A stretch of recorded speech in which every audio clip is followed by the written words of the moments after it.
இதில் வந்து நான் வந்து ஃபஸ்ட்டே வீடியோ எடுக்க மறந்துட்டேன். சரி இப்போ தான் வீடியோ எடுத்து போடுவோம் அப்படின்னு தோணுச்சு. அதனால தான் உங்கள்கிட்ட ஃபஸ்ட்டு வீடியோ காட்ட முடியல. இது வந்து red colour capsicum, yellow colour capsicum, அப்புறம் சூஷினி எல்லாமே போட்டிருக்கோம் நம்ம.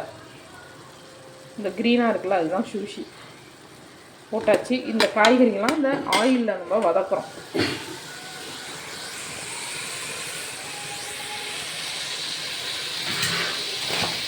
இப்போ வந்து லெட்யூஸ் போடுவோம் நம்ம.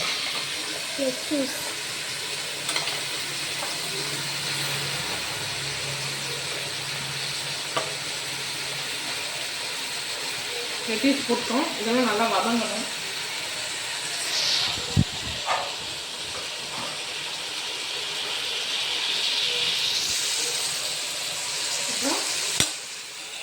ஆனியன் கொடுக்குறோம். ஆனியன் ஒரு பெரிய ஆனியன் ஒன்று, சின்னதாக இருந்தால் 2 ஆனியன் கொடுக்குறோம்.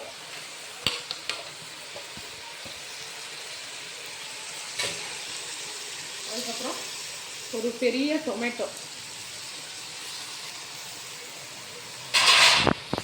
இப்போ வந்து இது எல்லாத்தையும் நல்லா வதக்குறோம்.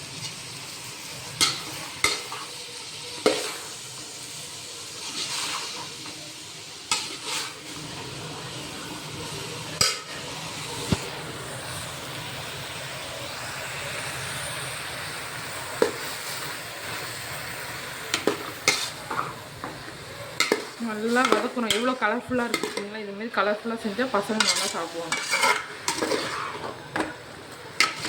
நிறைய வெஜிடபிள்ஸ் சேர்த்துக்கணும். நிறையா உடம்புக்கு அப்போ தான் நல்லது. நிறைய வெஜிடபிள்ஸ்லாம் ஆட் பண்ணி நிறைய கலர்ஃபுல்லாக செஞ்சு கொடுத்தா நல்லது.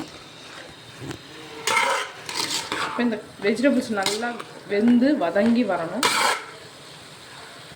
இப்போது நம்ம இஞ்சி பூண்டு பேஸ்ட்டை ரெடி பண்ணிடலாம். சும்மா 1 ஸ்பூன் பேஸ்ட் இருந்தால் போதும்.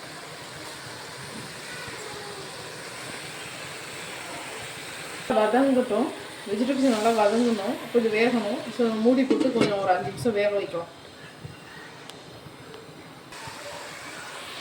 இதில் வந்து 1 ஸ்பூன் அளவுக்கு இஞ்சி பூண்டு கொரகொரப்பாக அரைச்சிருக்கேன், போட்டுக்கலாம். நல்லா வதங்கணும். இஞ்சி பூண்டு பச்சை ஸ்மெல்லாம் நல்லா போகணும். அந்த அளவுக்கு நல்லா வதங்கணும். காய் நல்லா வெந்து வரணும். இப்போ தண்ணி காய விட்டுட்டு அந்த தண்ணியெலாம் கொஞ்சம் சுண்டணும்.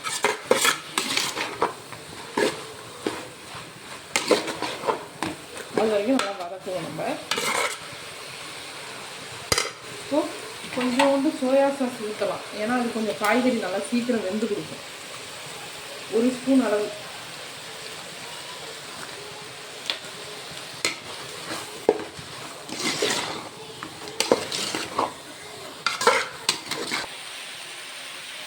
இப்போ இந்த கொத்தமல்லியை தூவிக்கலாம். நல்லா வதக்கணும்.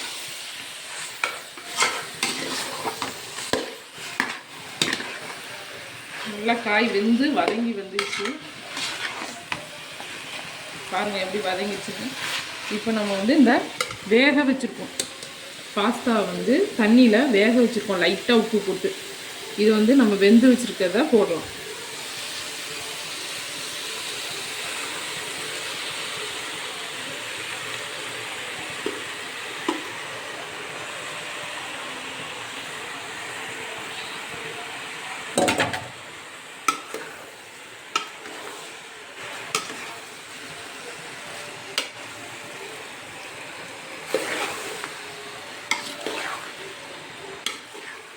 வெந்து வச்சுருக்க பாஸ்தாவை போட்டுக்கலாம்.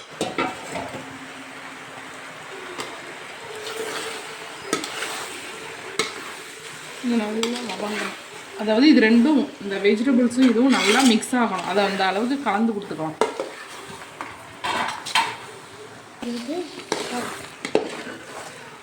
இப்போ வந்து நல்லா கலந்துக்கிட்டோமா, இப்போ இதுக்கு தேவையான அளவு மிளகாத்தூள் சில்லி 1 ஸ்பூன் போட்டுக்கிறோம். பெப்பர் வந்து குழந்தைங்க அவ்வளோவா சாப்பிட மாட்டேங்கிறாங்கல்ல, இந்த பாஸ்தானா விரும்பி சாப்பிடுவாங்க. அதனால் இந்த பாஸ்தாவில் கொஞ்சம் மிளகுத்தூள் போட்டுக்கிறோம். இதில் வந்து சாப்பிட்டு தானே ஆகணும், டேஸ்ட்டாக இருக்குங்க.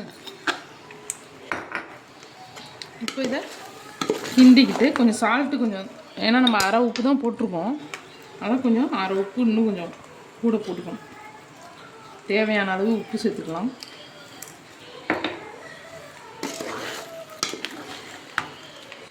இப்போ மிக்ஸ் பண்ணிக்கலாம்.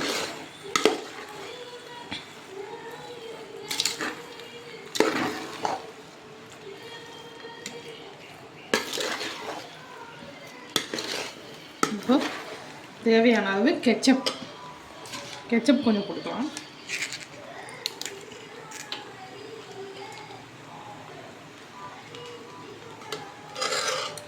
கொஞ்சமாக கெச்சப் போட்டுக்கலாம்.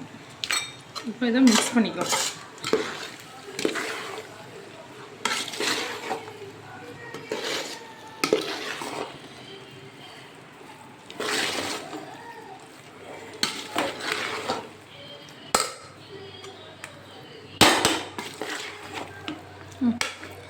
நல்லா மிக்ஸ் பண்ணிட்டோம். இப்போ உப்பு வரப்பெல்லாம் கரெக்டாக அதை செக் பண்ணிக்கலாம்.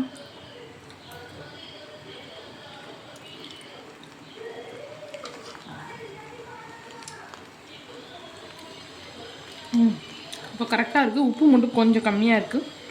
கொஞ்சோண்டு உப்பு ஆட் பண்ணிக்கலாம். இதில் நம்ம கொஞ்சம் சீஸ் போட்டுக்கலாம். இப்போ உப்பு நம்ம போட்டுக்கோம் இல்லையா, அதை நல்லா மிக்ஸ் பண்ணிவிட்டு அதுக்கப்புறம் சீஸ், உங்களுக்கு சீஸ் வேணும்னா போட்டுக்கோங்க, இல்லைன்னா இன்னும் கொஞ்சம் டொமேட்டோ கெச்சப் ஆட் பண்ணிட்டிங்கன்னா டேஸ்ட் வந்துடும் உங்களுக்கு. பட்டர் இருந்தால் கூட பட்டர் போட்டுக்கலாம். ஈரக்காய் வச்சா எப்படி ஆனாலும் இதில் கொஞ்சம் நெய் விட்டுக்கலாம்.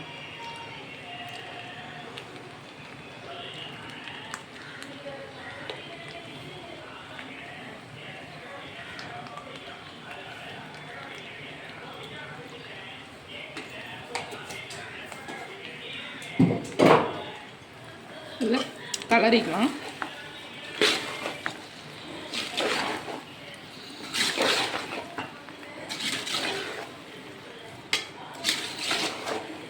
பட்டர் இருந்தால் பட்டரும் போட்டுக்கலாம், நெய்யும் போட்டுக்கலாம். ஏதோ ஒன்று போட்டு, ரெண்டில் ஏதோ ஒன்று போடுங்க, இல்லைன்னா கூட பரவாயில்ல.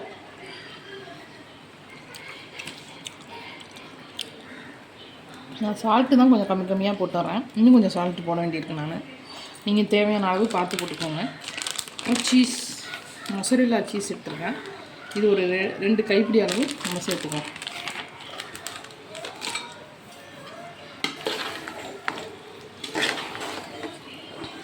அவ்வளோதான். அப்படியே சர்வ் பண்ணிங்கன்னா சுட சுட ரொம்ப டேஸ்டியாக நல்லாயிருக்கும். நம்ம பாஸ்தா ரெடி.